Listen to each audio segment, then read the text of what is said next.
भगवान श्री कृष्ण की बाल लीला तथा रास लीला।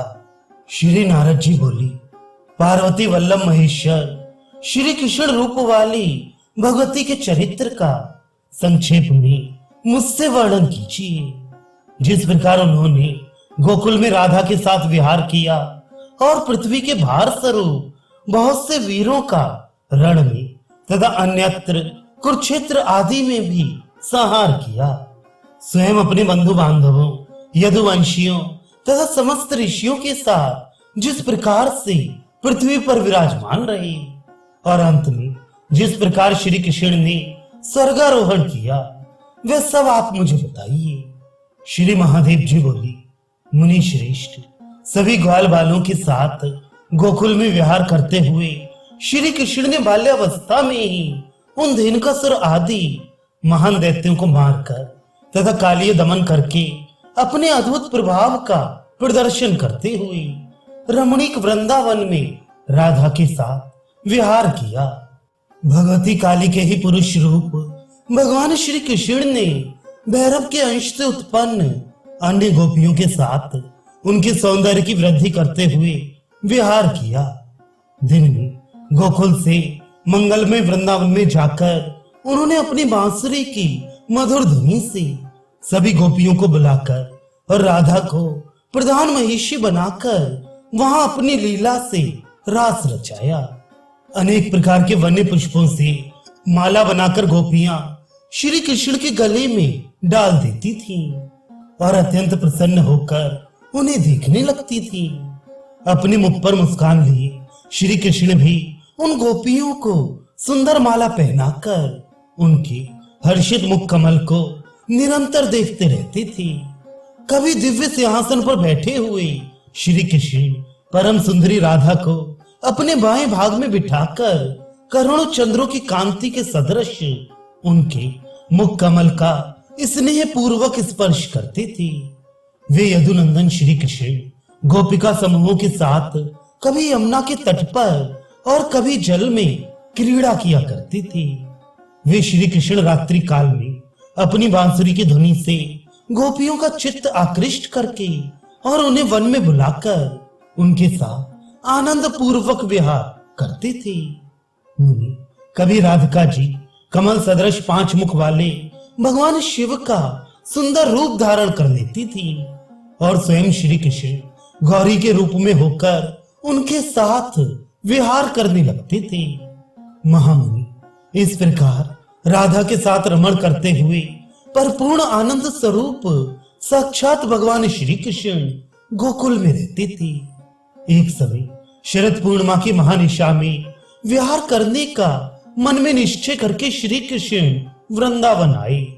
वह वृंदावन मल्लिका, कुंद, चमेली, चंपा और रंगन आदि खिले हुए पुष्पों से परिपूर्ण था।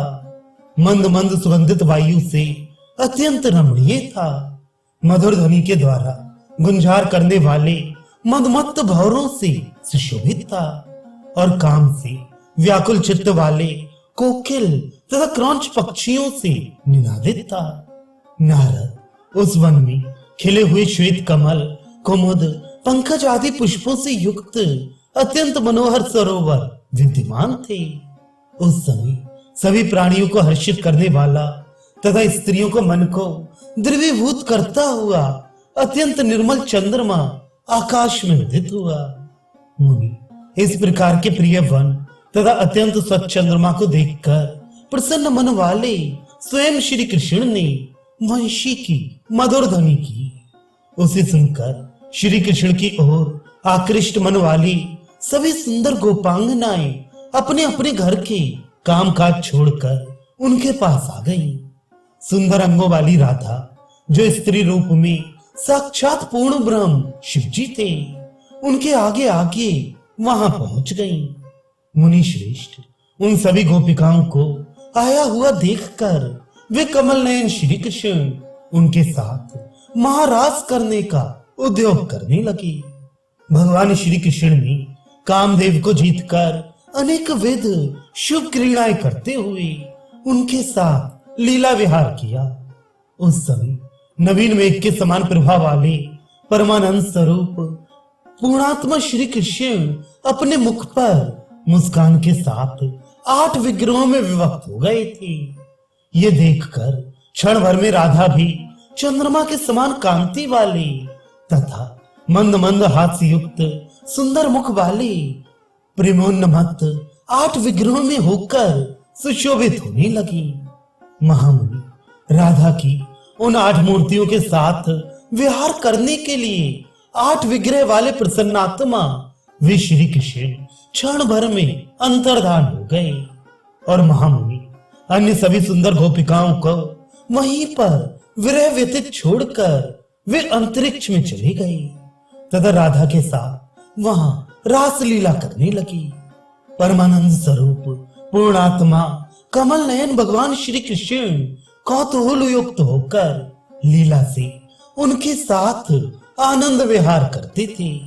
मुनि श्रेष्ठ भेरी मृदंग तुरही आदि की तीव्र ध्वनि के साथ उनके ऊपर आकाश से भारी पुष्प वृष्टि होने लगी और आकाश के मध्य इस प्रकार विहार कर रहे राधा तथा कृष्ण को ना देखकर उस रम्य वन में स्थित अन्य गोपिकाएं रोने लगी।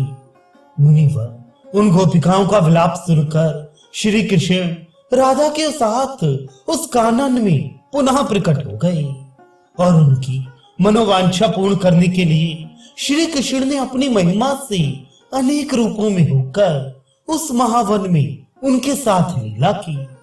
महामुनि श्री कृष्ण की रास क्रीड़ा देखकर देवता तथा गंधर्व परम आनंदित हुए और भारी पुष्प वर्षा करने लगे। इस प्रकार श्री कृष्ण ने कार्तिकी पूर्णिमा तिथि से आरंभ करके बहुत दिनों तक रात्रि वेला में उस वन में गोपिकाओं के साथ रासलीला की। इसी प्रकार श्री कृष्ण रूप परमेश्वरी ने स्त्री रूप शंभु के साथ चीरहरण आदि अन्य महाक्रीड़ाएं भी की। मुनि नंद आदि गोप वृंद उनकी लोकोत्तर लीलाओं से देवी रूप श्री कृष्ण को ब्रह्म ऐसा समझकर स्नेह पूर्वक उनका पालन करने लगे। नारद राधा भी सौंदर्य वर्धन करती हुई सी उन श्री कृष्ण के साथ रमण करती थी। एक बार कंस के द्वारा भेजा गया वृषभासुर नामक बलशाली दैत्य बलराम और श्री कृष्ण को मारने के लिए गोकुल आया। मुनि चांदी के पर्वत के समान प्रतीत होने वाले उस दैत्य को समक्ष आता हुआ देखकर गोकुल में रहने वाले सभी पशु चारों ओर भागने लगे। अन्य लोग भी उस दुष्टात्मा राक्षस के भय से दिशाओं तथा विदिशाओं में उसी प्रकार भागने लगे जैसे सिंह को देखकर हाथी भाग जाते हैं। इस प्रकार गोकुल वासियों को भागते हुए देखकर श्री कृष्ण वृषभासुर नामक उस महान दैत्य के पास पहुंचे। मुनि श्रेष्ठ वे वृषभासुर भी श्री कृष्ण को सामने आया देखकर अपने खुरों से पृथ्वी को कंपित करता हुआ जोर जोर से हुंकार मारने लगा। श्री कृष्ण ने उसके दोनों सींगों को पकड़कर अपनी ओर खींचा और धरती पर फेंककर पटक दिया तथा पृथ्वी पर उसने प्राण त्याग दिए। तत्पश्चात अत्यंत विस्मय को प्राप्त उन गोपकणों ने प्रसन्न चित्त होकर अनेक स्तुतियों के द्वारा आदर पूर्वक उन श्री कृष्ण का पूजन किया।